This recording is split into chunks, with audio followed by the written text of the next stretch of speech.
This is number 17 from the 2025 Algebra 1 EOC. It says a function is shown f of x equals 3 times x minus 4 squared minus 7. What is the value of f of negative 1? So with problems like this, all we have to do is take this number and plug it in where we see x. So that means we're going to do 3 times negative 1 minus 4 squared minus 7, and now we just do the math. So negative 1 minus 4 is going to be negative 5, so this becomes 3 times negative 5 squared minus 7.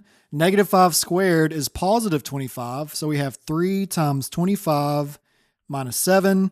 3 times 25 is 75 minus 7, and then 75 minus 7 is going to be 68, and so 68 is going to go in our blank, and that is going to be our final answer. If you're taking the Algebra 1 EOC or you just need extra help in Algebra 1, go ahead and check out my platform I designed for students and parents just like you. It has every single video lesson you will ever need for Algebra 1, so if you want to check it out, just go to alldayeverydaymath.com or comment all day and I'll send you the link.